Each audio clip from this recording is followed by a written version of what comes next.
नमस्कार प्यारे बच्चों। बेटा आज हम पढ़ने और समझने वाले हैं शिक्षा निदेशालय की कक्षा 10th की हिंदी की कार्यपत्रिका नंबर 4 को। और आज दिनांक है 12 जुलाई 2021। तो इसके अंदर एक गद्यांश है, उसे हमें ध्यानपूर्वक पढ़ना है और समझना है। इस गद्यांश में आपको बहुत कुछ मैटर लिखा हुआ है, इससे आपको एक जनरल नॉलेज की भी जानकारी मिलने वाली है, मतलब इतिहास भी पता चलने वाला है। भारतीय शिक्षा के क्षेत्र में शिक्षा प्रशासन का इतिहास अधिक प्राचीन नहीं है, मतलब ज़्यादा पुराना नहीं है। इस देश में शिक्षा की शुरुआत धार्मिक दृष्टिकोण से हुई। किस दृष्टिकोण से हुई? धार्मिक दृष्टिकोण से। और देश के प्रशासकों ने शिक्षा में रुचि कम प्रदर्शित की। क्या की? बहुत कम इंटरेस्ट लिया, ध्यान ही नहीं दिया। सर्वप्रथम 1813 के चार्टर एक्ट के बाद, कब? 1813 के चार्टर एक्ट के बाद ईस्ट इंडिया कंपनी ने शिक्षा प्रशासन का दायित्व संभाला। किसने संभाला? ईस्ट इंडिया कंपनी ने। यह दायित्व भी बहुत सीमित था। देश की समग्र शिक्षा के लिए 1,00,000 रुपए, कितने? 1,00,000 रुपये समुचित रूप से व्यय हों, यह देखना मात्र ही तत्कालीन प्रशासन का क्या था? लक्ष्य था। शिक्षा प्रांतों का विषय रहा तब तक सरकार ने शिक्षा में रुचि लेना प्रारंभ किया।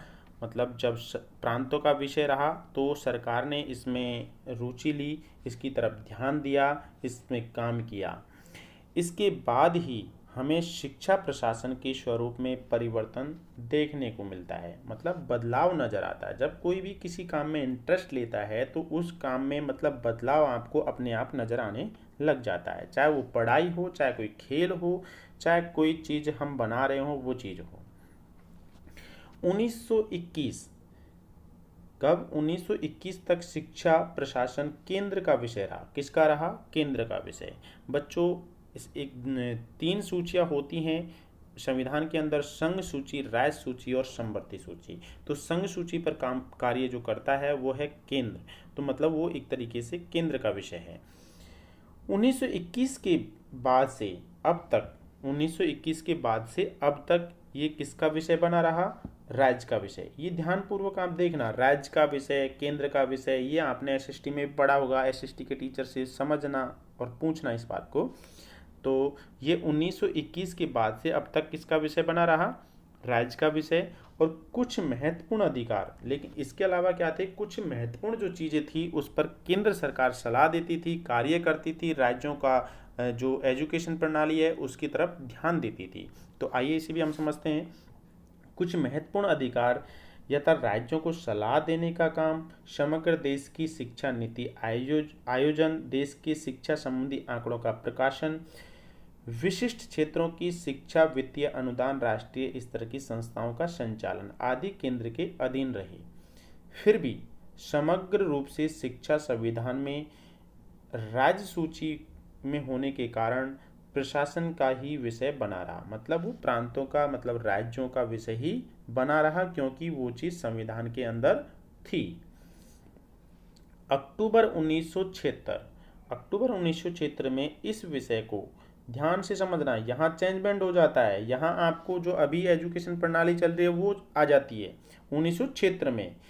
मतलब संविधान के अंदर क्या होता है? बदलाव किया जा सकता है, संशोधन किया जा सकता है। संशोधन किया और ये जो एजुकेशन प्रणाली है, शिक्षा नीति है, शिक्षा प्रणाली है, ये किसके अधीन आ गई? समवर्ती सूची में। अब भाई समवर्ती सूची में क्या होता है? राज्य भी उसके उसमें कार्य करता है और केंद्र भी, मतलब संघ सूची के अंदर केंद्र भी उसमें कार्य करता है। तो राज्य की बात को तब तक माना जाता है जब तक केंद्र सरकार उसको एक्सेप्ट करे, मतलब केंद्र सरकार ये माने कि ये चीज़ गलत है, तो वो विषय, मतलब वो कार्य नहीं माना जाएगा। केंद्र सरकार का फैसला है, वही अंतिम फैसला माना जाता है।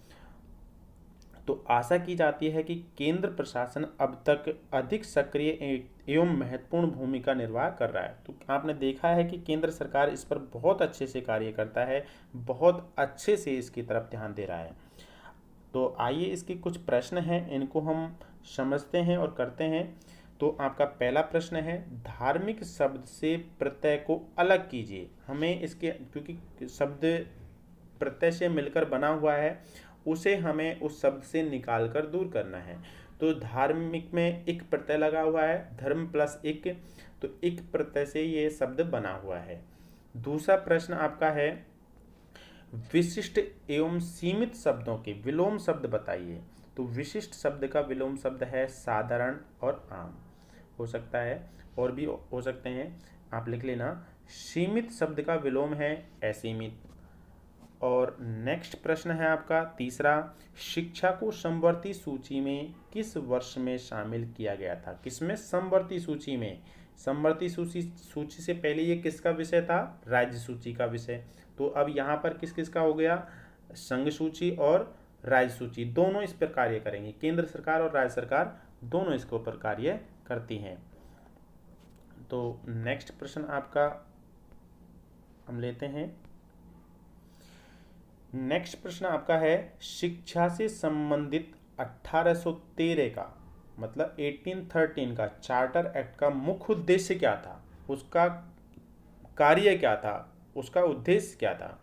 तो उसका उद्देश्य यह था कि शिक्षा से संबंधित 1813 का चार्टर का मुख्य उद्देश्य था कि शिक्षा को सरकार द्वारा, किसके द्वारा? सरकार द्वारा अपने हाथों में लेना और उसमें आमूलचूल मतलब कुछ मात्र, बहुत कम मात्रा में परिवर्तन करना था। मतलब बहुत कम ध्यान इसने भी दिया, इतना ज़्यादा ध्यान इसने नहीं दिया था।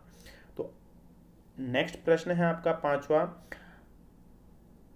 आप वर्तमान विद्यालय शिक्षा व्यवस्था में कौन से 2 परिवर्तन करना चाहेंगे?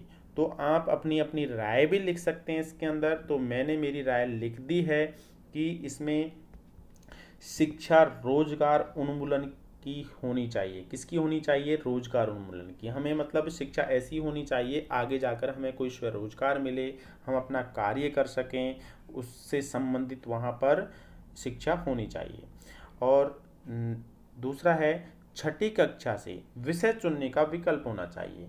देखो हम जब प्राइमरी पास आउट कर लेते हैं और ऐसा चेंजमेंट अब आने वाला है और नई शिक्षा नीति में बहुत कुछ बदलाव आपको देखने को मिलेगा। तो जो विषय हम 11th में जाकर लेते हैं, 11th में जाकर चेंज करते हैं, जैसे कि आर्ट स्ट्रीम है, साइंस है, तो ये चीज़ें हमें 6th क्लास के अंदर ही हमें मिल जानी चाहिए कि हमें आर्ट लेनी है या फिर साइंस लेनी है। जो भी विषय हमें लेना है वो विषय का हमें विकल्प 6th क्लास के अंदर, वही जब हम 11th में जाकर और विषयों को छोड़ देते हैं तो हम जो 5 साल ये पढ़ते हैं, ये क्यों पढ़ते हैं? तो वो विकल्प हमें छठी क्लास के अंदर ही मिल जाना चाहिए।